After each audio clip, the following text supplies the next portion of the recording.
Design Studio. What is up, beautiful people? It's your girl Lala, aka Chelle, aka Michelle, my belle, and I am back with another Troop Tea. If you haven't already noticed, tonight I'm flying solo, but I hope you all enjoyed tonight's session just as much.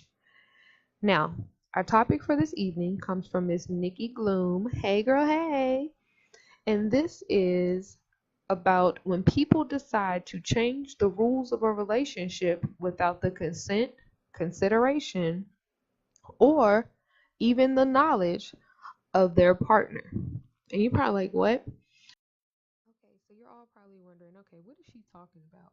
I'll give a second life example that I've noticed as of lately, which, to be quite frank, it hasn't changed too much as the years went on. I just see it happening more aggressively now. Ladies, don't shoot the messenger, but it appears that we are habitual offenders of committing ourselves to polyamorous type of relationships when we want monogamy. And you're probably like, what? So the thing on that sale now is BDSM. Most men want to be a dom and most women want to be a sub. Yes, I've seen the role reversals, but we're talking about what's common. So keep that in mind before anyone jumps in the comments and goes off.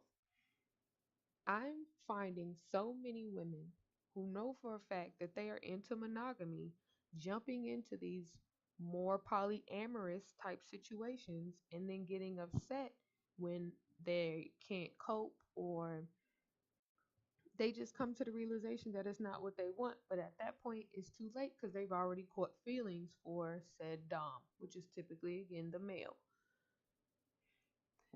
If you are not naturally into polyamory, don't try to force it. I'm not saying that you can't go through life never experiencing it and then experience it and then, oh, I'm actually cool with it. I'm not saying that.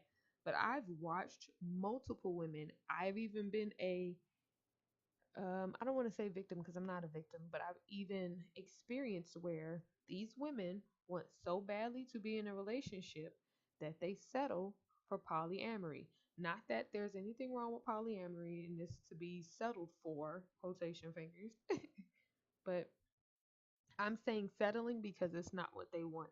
So they settle for these polyamorous relationships with a monogamous mindset. So there starts to become like a battle for power. There's jealousy. One wants to push the other out of the house. One wants to push all the women out of the house in the hopes that you're going to marry this man and have your white picket fence and your big family and your dogs. When that's not him. And then you get frustrated because you put yourself in a situation that you knew from the jump you weren't comfortable with. And then when it doesn't yield your desired results, it's everyone else's fault.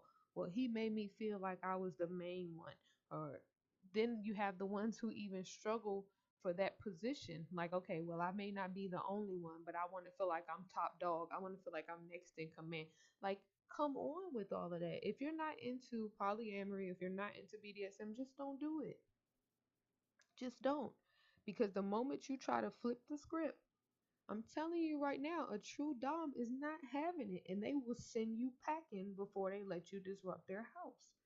And a lot of women take it as a personal shock, like, "Oh, I thought he said he loved me. Oh, he must want to just collect women." Or you had a mutual agreement that you decided to change, and then got mad when no one agreed to it. So that's just one slight view of, hey, what happens when somebody switches up on you. Another example, say you're in a monogamous relationship, you're in a monogamous relationship, and one of the partners decide we want to go polyamory. And I'm saying one because it can happen on either side. So you're monogamous in your mind, things are going well. You've probably done things with the family. You guys have discussed the future and all of that great stuff that comes along with the beautiful vanilla life. Then all of a sudden, they try to slide this person in. Oh, first it's my friend. I want you to get to know my homegirl. And then it's like, oh, haha, she's so funny. Oh, well, you should spend some time with her and get to know her. And it's then it's, do you find her attractive? And then it's like, well, I want to do a threesome with her. Is that cool with you? And then let's do it another time. And well, I want to bring another one into the house, and vice versa, because it can happen on the flip side. Say it's a male female relationship, a female can do the same thing with another male. Oh, it usually starts with me, my friend. Then it starts with let's have a threesome. Then there's little baby steps like I want y'all to become friends. I want y'all to, build a bond. And then it's like, oh yeah, I want to add them to the relationship now since everything's going so good. And I believe the term is called grooming, where it's like they don't really believe you're into it, but they're going to try to convince you to be into it. And in your mind, you're probably thinking that, oh, it all just happened naturally, but you've been plotted on from the jump. But it doesn't always go the way the other person wants it to. So what happens when you go through all of that effort and your person is still like, it's a no? How do you handle that? What do you do? You're like I said, you're in love. You think you're gonna do something to spice the relationship up, and then your significant other's like, oh yeah, I like that so much, I want to do it for the rest of our life. You know what I mean? What do you do? Another small example, friends with benefits. Everybody know y'all are grown. What friends with benefits mean. We cool, we kick it, we hang, but that's and then we have our physical entertainment. And that's it. That's it. That's all. We don't do anything outside of that. There's always that one person who catches feelings. Now they want to know, well, I saw you messing with this person. Are you messing with him? And usually they try to disguise it with well, I mean, for my health's sake, if you're sleeping with somebody else, I need to know. But the truth is, it's jealousy. That's it. Flat out. Because it's not usually, oh, I saw a used condom or something like that. It's usually something along the lines of, oh, they saw the person say hi to you. Saying hi is an indicative of having sex. So why would you see that and think that your health is at risk? Let's cut the baloney. But usually that's what happens in that type of situation where you agree. Sometimes people go from the jump knowing that they want more than that. But again, there's that big old S word. We're settling. If I can't have you in the way I want you, I'm going to have to settle for the way you'll let me have you. So they start doing the whole jealousy thing and they keep trying to mask it under different things. Well, I mean, it's my body. So if you're sleeping with that person, I need to know. Are you thinking about sleeping with them? Because I can walk away right now. And it's just like, chill. Like, we were supposed to Netflix and chill. That's it. So that's another example, just so you guys have an idea. So the question still is posed, what do you do at that point? Well, as adults, you need to sit down and have that conversation. Tell the person how you feel, even if originally you were okay with the terms, but maybe time passed or you reached a certain age, a life altering situation happened and it changed your mind. You owe it to that person to have that conversation. But sitting around expecting them to read your mind and then getting frustrated when things aren't turning out the way you want them to, that's not the right way. In fact, that's kind of selfish and a little childish because you're putting a responsibility on someone that they don't even know exists and then holding them accountable when they fail. That's not right, right? So you sit them down and have the conversation. And from that conversation, you guys discuss, hey, this is what I want to happen. And then you have to tap into that. Am I willing to do X, Y, and Z? Am I willing to tolerate X, Y, and Z? Whatever. And then you go from there.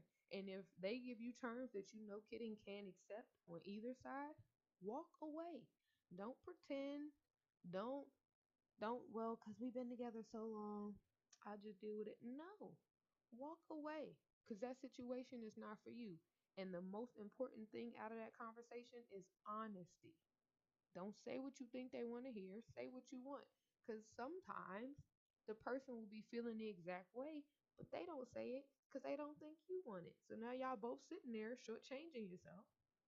And ultimately, you'll just be like, well, I guess it's just not going to work. And to be honest, there are going to be times where guess what? It doesn't work. And that's okay. That's life. There's plenty of fish in the sea. I hate to sound cliche, but it's true, guys. We have to stop pining over individuals. There are so many other dope people out there in the world that you can make connections with. I don't know why we just tend to, as humans, we want to cling to that person. I don't know if it's complacency. I don't know if it's because, okay, I finally got to a point where I can let my hair down. I don't want to go through the first stages of a relationship again. I don't know. But we hold on to things even though we know it's time to let go. And I'll speak from a personal experience. I was in a friends with benefits type of situation. And it was dope because we was no kidding friends. We laughed, we joked, we kicked it. I kicked it with his friends. Like it was a good time. But his behavior was the catalyst that caused the what I like to refer to as breach of contract. And I lied to y'all not. That's literally how I approached the situation with him. I said, we need to discuss this breach of contract. So I started to catch feelings for him. We had agreed it was friends with benefits, nothing more, nothing less. But again, his behavior was the catalyst. Yep, I would kick it with his friends, but then he started introducing me to the friends he was closer to, like his real boys. And when he introduced me as his girl, and he would do it in public settings, like if he threw like a kickback party or something like that. And then I'd show up and I'm like, okay, you want me to help? I'd cook, clean, nothing big because I do those type of things anyway. But the fact that he was introducing me as his girl, and then one day he was on the phone with his mother, and that man loves his mama. And he was like, "Oh, that's my girl." And he said my name, and I guess he had been talking to me about her because he's like, "Yeah, that's the one." You know what I mean? And he was just like proud on the phone. It wasn't like, "Oh, yeah, that's my piece. I'm smashing." That's not apparently how he talked about me to his mother. And like I said, we was there for each other. Oh, you got a flat tire? Cool, I'm on my way. No biggie. But his behavior is what changed it for me. When he started introducing me as his girl, I should have stopped it there because I wasn't in the same position emotionally. I was like, whoa, red flag, red flag. And I should have had that conversation. But I was like, all right, no big deal. Maybe he just mean like his homegirl. Then it became more and more like a boyfriend girlfriend type situation. Well, we get ready to go here. I want you to come. Or he wanted me to spend the night without the physical activity, like just stay the night. So I was like, oh, okay. Again, should have had that conversation. But I was, of course, much younger and inexperienced in life then. So I was just like, okay, no biggie. We just friends kicking it. And the more and more the line started to get crossed, the less I said, even though I was becoming more uncomfortable. So long story short, I sat him down and had the conversation like breach a contract, I'm catching feelings. He let me go. I'm not gonna lie, it hurt because right after we stopped our friends with benefits agreement, he got into a relationship. But karma caught up quick because the girl got pregnant multiple times by multiple different men, multiple and different, whatever, by multiple men. And he ended up coming back to me on some, I really messed up with you. You were the best thing that's ever happened to me. But I was like, too little, too late, baby. You know what I mean? And I feel like at that moment when we had that conversation, maybe he wasn't ready, but he should have been clear. Because when he said he wasn't ready at all, I was like, oh, okay. But then you go and get in another relationship right after me. So imagine how that looks. But I feel like I dodged the bullet in that instance because you weren't even ready to be honest with yourself. So I feel like that whole situation would have probably been a nice little train wreck. Now, it's not funny that the girl got pregnant multiple times by different men, but it did take away the sting a little bit. Sorry, y'all. I wouldn't be me if I didn't keep it 1,000. It took away the sting a little bit, but the moral of the story was I kept having moments where I knew the lines were being crossed or blurred, so to speak, and I should have had the conversation and didn't. I let it get all the way to a point where when everything ended, my feelings were hurt because he was so quick to be like, oh, okay, well, you right, that's a breach of contract. But then got in a relationship with somebody else. So that was almost like a smack in the face. Like, oh, I was just ready. It's not with you. But of course, right after her, it's like, man, I should have stuck with you. I don't even know why I left, to be honest with you. I guess I was just scared and woo woo. And I'm like, yeah, that would make sense if you didn't get into another relationship, man. You know what I mean? But like I said, had we had conversations in the beginning, we probably could have nipped it in the bud and progressed it to a relationship the right way. But he wasn't designed for me. You know, the universe put it out there. He was an experience, and that's where it ended. But I'm not going to hold y'all. Y'all know how I do. Thank you so much for donating your time to watch my video. Don't forget to like, comment, share, and subscribe. Peace.